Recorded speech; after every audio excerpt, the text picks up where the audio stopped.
Hola, ¿cómo estás? Espero que todo esté bien contigo. This is Tamara Marie, host of the Learn Spanish con Salsa podcast. I wanted to ask you a quick question before we get started with this episode.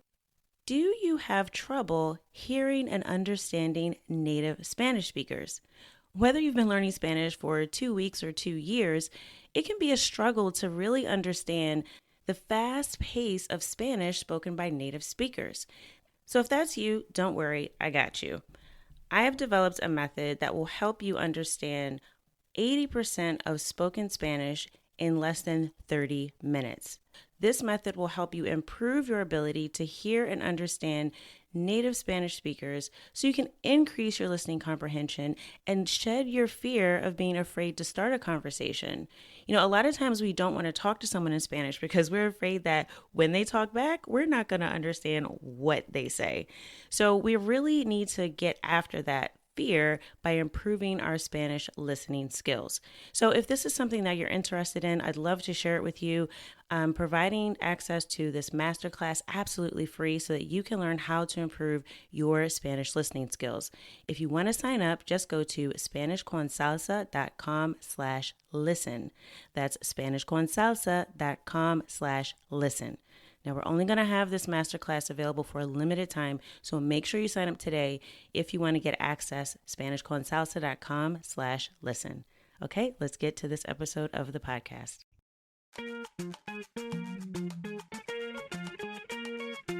Bienvenidos. Welcome to the Learn Spanish con Salsa podcast, the show for Spanish learners that love music, travel, and culture. Close your grammar textbooks, shut down the language apps, and open your ears to how Spanish is spoken in the real world. Let us show you how to go from beginner to bilingual. Here is your host, certified language coach, Tamara Marie. Hola, bienvenidos al episodio 221. Welcome to episode 221 of the Learn Spanish con Salsa podcast. I am your host, Tamara Marie, and today we're going to be talking about one of the words that I'm sure you have heard in Spanish in many different contexts, but you probably didn't know exactly what it meant. It's a very versatile verb, and it's actually used in lots of different phrases. So it's recently come up in a song I was listening to, and I thought it would be really nice to do an episode about this verb, and also just to give you some ideas about how it can be used in conversation. So we're going to be talking today about the verb echar. And in the next episode, I'm going to break down the lyrics of a song that actually has the verb echar used in a few different ways. So echar, which you may have heard because it's literally used everywhere, it can mean several things. So it can mean to throw, it can mean to pour, and it can even mean to blame depending on the context. And there's lots of different meanings. So I thought it would be a nice opportunity to go through some of the idiomatic expressions that use the verb echar so that you can become more familiar with how it's used, because again, it's very, very common in conversation, and I wanted to explore that a little bit with you in this episode. So let's get into it. I'm actually going to also, like I said, next week be talking about a song that includes the verb echar, and I'll share it with you so that you can listen and practice as well. So hopefully by the end of this episode, you will feel confident using echar in many different contexts and even recognize it in music and in conversation. So let's get started with the verb echar. So what does echar mean? Now, it's often translated as to throw, but like I mentioned in the intro, the meaning really does depend on the context. So let's look at some of the basic examples of how you might hear echar used. So I could say, voy a echar agua en el vaso. Voy a echar agua en el vaso. That literally means I'm going to pour water into the glass. Okay, so to throw or to pour, again, is more the literal meaning of echar. I can also say, ella echó las llaves sobre la mesa. Ella echó las llaves sobre la mesa. So she threw the keys on the table. El sol echa luz sobre el jardín. El sol echa luz sobre el jardín. So the sun casts light on the garden. So you kind of be thinking about this like the sun is kind of throwing its light over top of the garden, if that makes sense. So el sol echa luz sobre el jardín. So in these examples, echar is pretty straightforward. It means to throw, to pour, to cast. So again, more of our literal phrase. Now let's look at some examples of the reflexive form of the verb echar, which is echarse.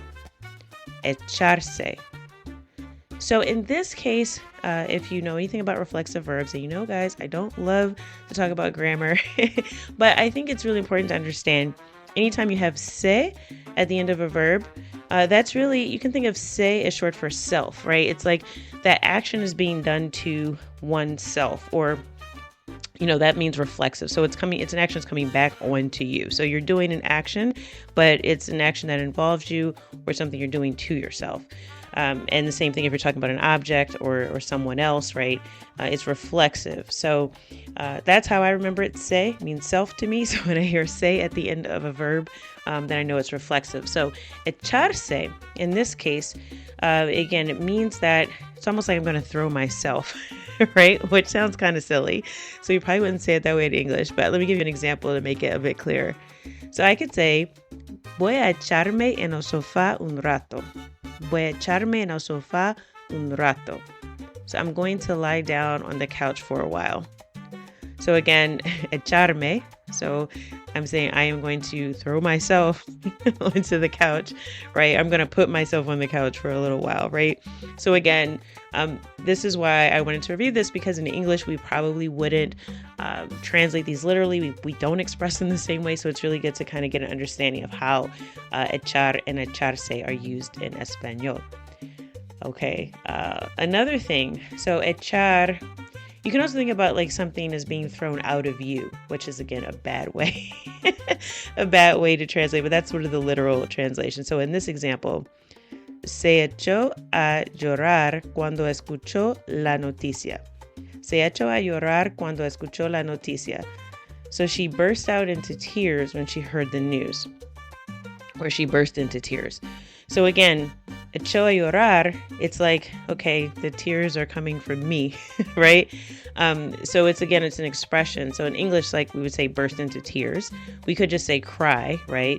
Lloro, right? Or yo lloré, but which is like I cried literally, or she cried, ella lloró. But when I say se echó a llorar, I'm saying that she burst out into tears. So I'm really talking about the action of the tears starting to fall or starting to come out of her eyes, because I'm talking about when she heard the news. Cuando escuchó la noticia. So at that point, when she heard the news, she started to cry. That's also another way you can think of it. This is something that started to happen. But in English, we do have, a phrase burst into tears, right? So again, se echó, echarse, echarme. So again, this is sort of like I'm starting to do something, or I'm doing something with myself, which is again, strange way to try to translate it. That's why I like looking at the examples a little bit better. Okay, so echarse also, like I mentioned, you're really talking about how an activity just started. So if you start something suddenly, so if I'm thinking, voy a echarme en el sofá, I'm thinking, wow, I must be really, really tired. I'm just going to crash on the sofa. That's how we'd probably say it in English. I'm going to go crash. When you hear that, the person's really exhausted and they just really want to go lay down and they can't think of anything else to do but just like throwing themselves into bed, right? Same thing with se echó a llorar. It's like she suddenly started crying, like she burst out into tears. So this is like how something is just starting to happen, or if it happens suddenly. So that's something else you can think about where it would be good to use echarse. All right, so that's the literal meaning of echar. Now let's look at some idiomatic phrases. So some common phrases where you will hear echar used in Spanish. And again, a lot of these, I really would try not to translate them literally. I want you to just learn these phrases because, again, it's going to be really weird if you try to like put the word throw into all these, because it just doesn't make a lot of sense. So let's go through some of these phrases that you may have heard and maybe you're like, oh, I don't even know what that means. Okay, so the first one is echar de menos. Echar de menos. Now that means to miss someone or something. So not like I literally missed you. Oh, you were at the store. I missed you. No, like I miss you. It's like, I really, want to see you and I haven't seen you in a while. So, por ejemplo, echo de menos a mis amigos. Echo de menos a mis amigos. So it's I miss my friends. Okay, echo de menos. So when I'm saying echo, that's in the yo form. So I'm saying I miss. Okay, so yo echo de menos a mis amigos. So again, this is important as well. So if you're hearing this, echo, you might be thinking, that means done, right? That's the a form of hacer or to do, which means done, right? Hecho means done. That's actually spelled H-E-C-H-O or H-E-C-H-O in Espanol, hecho, which means done. It's spelled differently. When I say echo de menos, this echo is from the verb echar, which is spelled E-C-H-A-R or E-C-H-A-R. So echo is E-C-H-O. So it looks like the word echo in English, but you don't pronounce it that way. You say echo, okay? So echo de menos a mis amigos. I miss my friends. You can also say echar una mano. Echar una mano. And that means to lend a hand or to give someone a hand. So again, I wouldn't try to literally translate this. I'm throwing my hand at someone, right? It's not what it means. It means I'm being helpful, right? So I could ask someone for help by saying, ¿Puedes echarme una mano con esta tarea? ¿Puedes echarme una mano con esta tarea? Can you give me a hand with this task? So, ¿puedes echarme una mano? So, can you give me a hand, right, with this task? Another phrase with echar is echar la culpa. Echar la culpa. And that's to blame someone. So I'm saying, you're responsible for this. You are to blame. So if I'm trying to tell someone, look, don't blame me for that, I would say, no me eches la culpa. No me eches la culpa. So do not blame me. All right. So this me eches, so you might notice this is going to be our command tense because I'm literally saying, don't blame me. Okay. So that's what I'm saying. No me eches. No me eches la culpa. Don't blame me. So it's almost like it's not my fault. All right. The next phrase with echar, I told you there were a lot, is echar ganas. Echar ganas. And this means to put effort into something. So for example, I could say, tienes que echarle ganas al trabajo. Tienes que echarle ganas al trabajo. You have to put effort into your work. Okay, so echar ganas is to put effort. I could also say echar un vistazo. Echar un vistazo. And that means to take a look. So you're literally asking someone, hey, take a look at this for me. So an example, I could say, voy a echar un vistazo a ese libro. Voy a echar un vistazo a ese libro. I'm going to take a look at that book. So to take a look. And that's something we say in English quite a bit. So it might be a useful phrase. Echar un vistazo. We also have echarse atrás. Echarse atrás. And you might notice this is the reflexive form. So I'm talking about, again, an action that's done by the person who's speaking. So echarse atrás means to back out. So you might know atrás means it's back, right? So echarse is like I'm throwing myself back, right? But I'm backing out of something. So I could say, if I want to say, look, you can't back out now. You're too far. You're in too deep. You can't back out. I would say, no puedes echarte atrás ahora. No puedes echarte atrás ahora. You can't back out now. It's like you are stuck with this commitment you made. No getting out of this one. Okay, echarse atrás. And then the last phrase that we have with echar is echar fuego. Echar fuego. And you might know that fuego is like fire, right? So in this case, it means to be furious. So echar fuego. So it's not just that you're mad, you are like seething, okay? For example, I could say, sus ojos echaban fuego de enojo. Sus ojos echaban fuego de enojo. So her eyes were furious with anger, or they were blazing with anger. All right, so echaban fuego. So this is, again, echar fuego. So this is in our past imperfect. And because I'm talking about sus ojos, it's echaban fuego.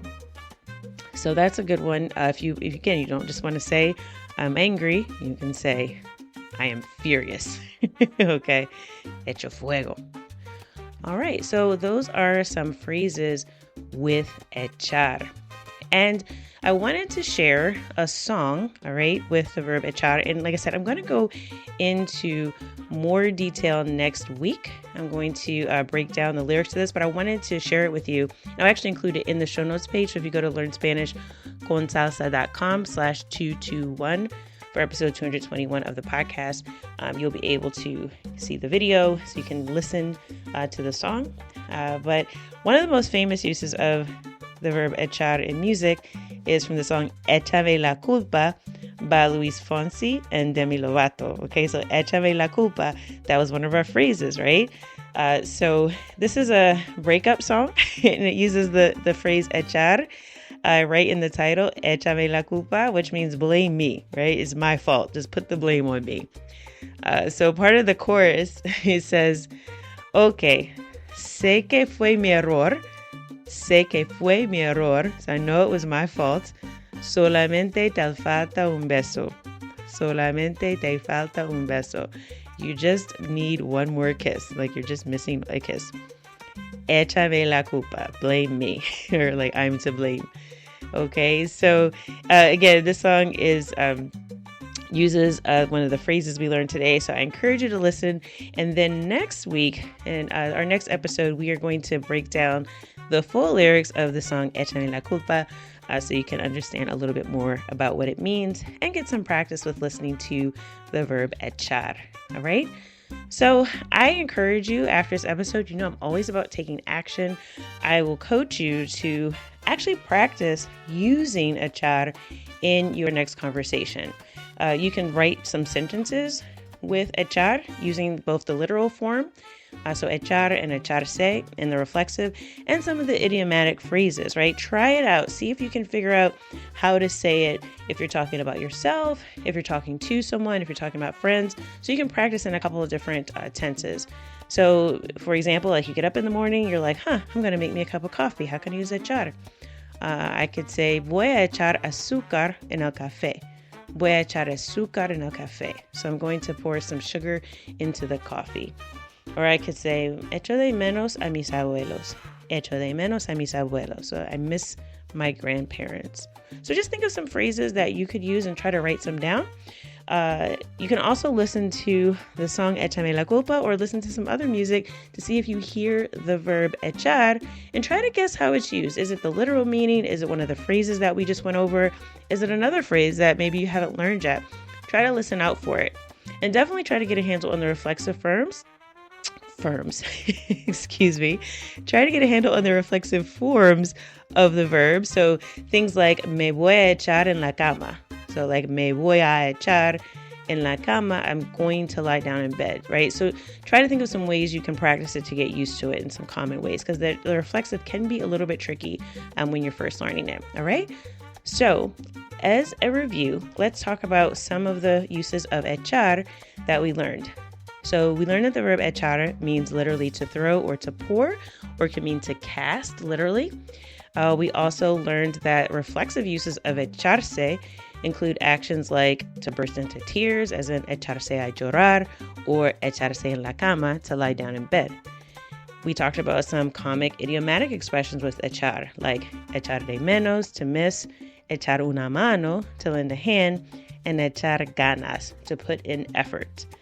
And the song Échame la culpa, we've learned means I am to blame, right? Blame me. So Échame la culpa by Luis Fonsi is a great example of the verb echar in the real world, like I would say, IRL, in real life. It's really great to hear Spanish as it's spoken, by native speakers for native speakers and not always in a format where you are learning, right? Because I want you to really get familiar with how Spanish is used in the real world. So make sure you try these things out and send us a message. If you want to send an email directly to host@learnspanishconsalsa.com. You can also reach us on Instagram @learnspanishconsalsa. I'd love to hear your phrases with echar or echarse. Practice. Let us know how you find this phrase and which one do you think is the most useful use of echar that you learned today. So as always, I hope that something that you heard today will take you one step closer from Spanish beginner to bilingual. Hasta la próxima.